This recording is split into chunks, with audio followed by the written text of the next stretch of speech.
Hello everyone. Motion chapter की exercise कर रहे हैं, उसी को क्वेश्चन नंबर 7 को प्रोसीड करते हैं। तो let's we discuss about question number 7। A ball is gently dropped from a height of 20 metre. 20 metre height से कोई बॉल है, वो जेंटली पुश की जाती है नीचे की तरफ, दैट मीन की गिराई जा रही है। फिर कह रहा है कि इफ इट्स वेलोसिटी इंक्रीजेस, अगर इसकी वेलोसिटी इंक्रीज करती है uniformly the rate of 10 metre per second square, that mean की एक्सेलरेशन आपको दे दिया, with what velocity will it strike the ground, after what time will it strike the ground. पहले तो हमें वेलोसिटी बतानी है, फिर उसके बाद ये बताना है कि कितना टाइम लेगी स्ट्राइक करने के लिए।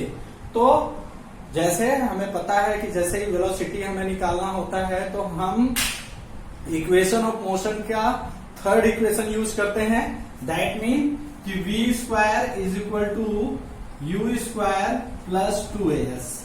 ये है हमारा third equation, v square is equal to u square plus 2as। इस फॉर्मूले को यूज करते हैं, क्यों? क्योंकि ये वेलोसिटी टाइम रिलेशन को शो करता है। थर्ड इक्वेशन मैं पहले ही आपको समझा चुका हूं, तीनों इक्वेशन को बहुत ही बारीकी से। तो ये थर्ड इक्वेशन मैं यूज कर रहा हूं, क्यों? क्योंकि यहाँ क्या पूछ रहा है, वेलोसिटी पूछ रहा है, स्पीड पूछता है, तो फिर हम सेकेंड इक्वेशन का इस्तेमाल करते हैं। और अगर एक्सेलरेशन पूछता फिर हम फर्स्ट इक्वेशन में चले जाते हैं। यहां से भी हम एक्सेलरेशन को फाइंड आउट कर सकते हैं, बट वेलोसिटी के लिए ये रिलेशन है। तो v square is equal to u square plus 2as, that mean कि यहाँ पे गिवन डेटा में हमें मिला है ट्रेवल बाय डिस्टेंस, हमें s इज इक्वल टू मिला है 20 मीटर, a एक्सेलरेशन मिला हुआ है 10 मीटर पर सेकेंड स्क्वायर, और u क्या है, 0 है।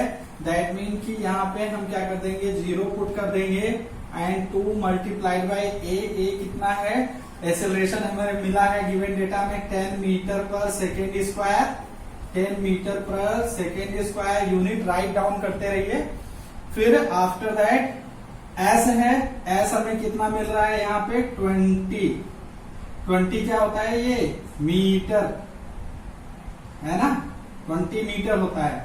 अब देखिए जो निकल के आया ये 2 10 जा कितना होता है 20 and 20, this is equal to v square. तो v इज इक्वल टू 400, 20 और 20 को मल्टीप्लाई करेंगे तो आएगा 400। अब v को निकालने जाएंगे तो जानते हैं इधर की पावर इधर जाके क्या हो जाती है, सर्ड हो जाती है 400 का आप एलसीएम निकालेंगे तो v is equal to 20 metre per second. Velocity है तो यूनिट क्या मिलेगी, मीटर पर सेकेंड। यहां देख लीजिए, यह मिल गया आपको वेलोसिटी। अब हमें निकालना है टाइम, तो टाइम देख लीजिए।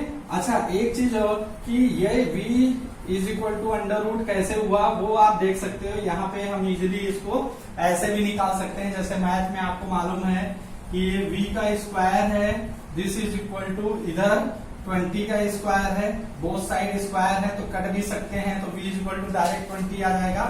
बट अगर हम इस पावर को इधर जनरेट करेंगे तो ये हो जाएगा 20 की पावर 2 की पावर यहाँ पे 1/2, तो दिस इज इक्वल टू हो जाता है 20 की पावर 2 मल्टीप्लाई 1/2, 2 से 2 कैंसिल हो जाता है तो 20 आता है।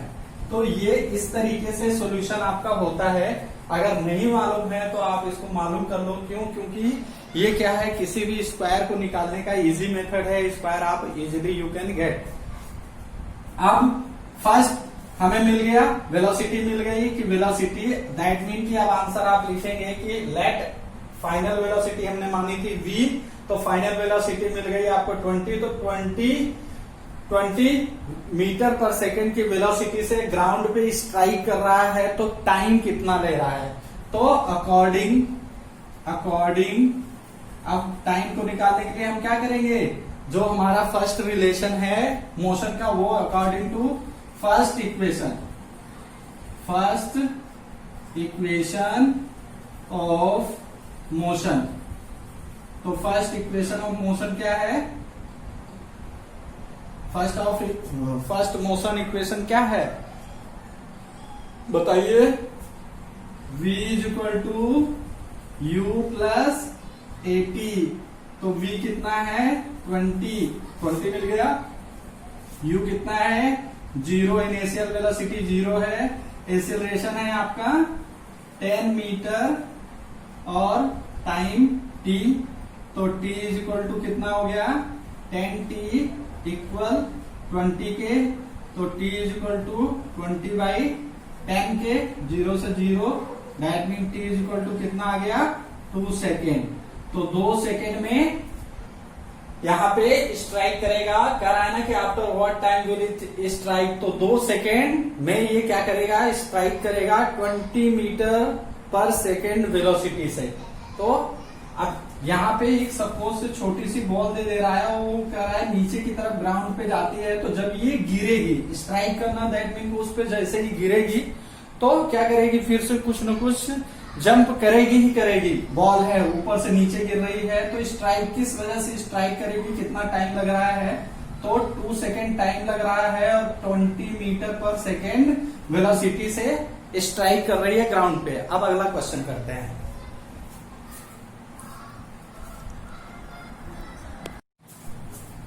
अगला क्वेश्चन करते हैं, क्वेश्चन नंबर 8। क्वेश्चन नंबर 7 हमारा हो गया। क्वेश्चन नंबर 8 फिर से एक ग्राफ हमें दे रहा है और ग्राफ के सहारे 2 क्वेश्चन पूछ रहा है। बहुत ही इजी क्वेश्चन है, फटाफट से इसको भी कर लेते हैं। चेक करते रहिएगा कि कौन सा क्वेश्चन हो रहा है, कौन सा आपका रिमेन्स रह रहा है। तो now the speed time graph car is shown. यहाँ पे एक ग्राफ दिया हुआ है, इस टाइप से शोन किया हुआ है ग्राफ को कि मीटर पर सेकेंड में स्पीड दिया हुआ है और टाइम दिया है रन साइड में, दैट मीन कि हॉरिजॉन्टल साइड में। वर्टिकल साइड में हमेशा से आपको स्पीड देता है।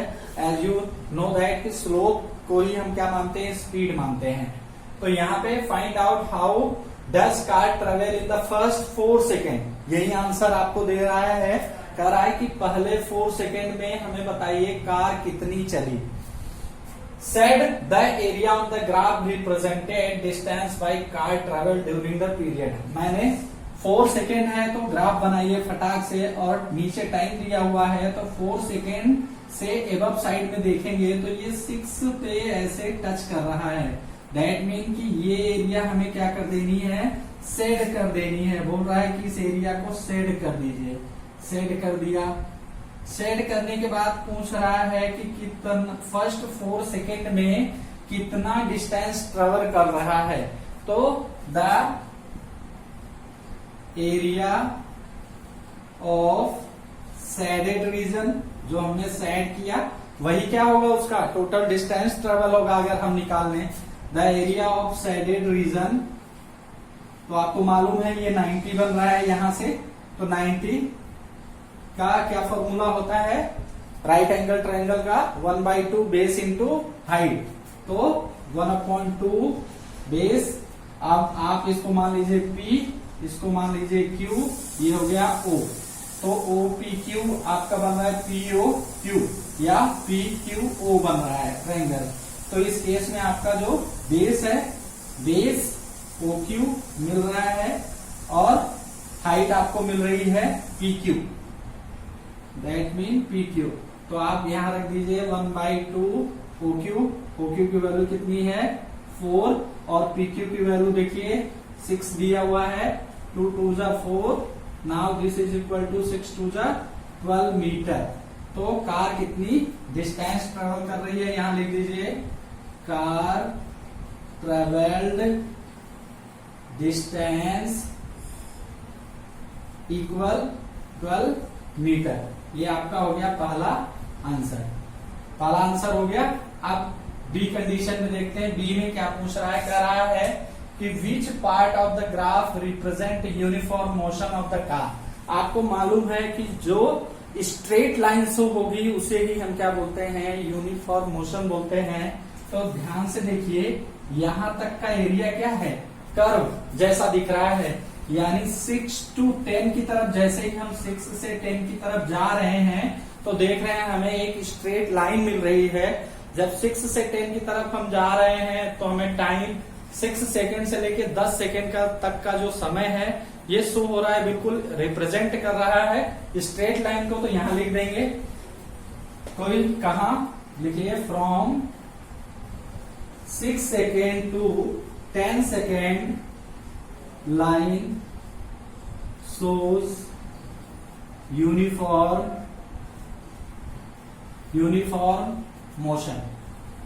दैट मीन कि यहाँ पे कोई चेंज नहीं हो रहा है डिस्टेंस में, और टाइम क्या हो रहा है, चेंज हो रहा है। तो पर्टिकुलर टाइम इंटरवल चेंज होता है। तो यहाँ पे हमें एक ही मोशन मिल रही है, तो उसको हम क्या बोलते हैं, यूनिफॉर्म मोशन बोलते हैं। तो 6 यहां से दूसरा कलर आप कर सकते हो, यहां से यहां तक का जो एरिया है 6 सेकेंड से लेके 10 सेकेंड तक का एरिया है, ये क्या है, स्ट्रेट लाइन को रिप्रेजेंट कर रहा है। दैट मीन कि यह क्या है, यूनिफॉर्म मोशन में है। तो अगला क्वेश्चन अब करते हैं।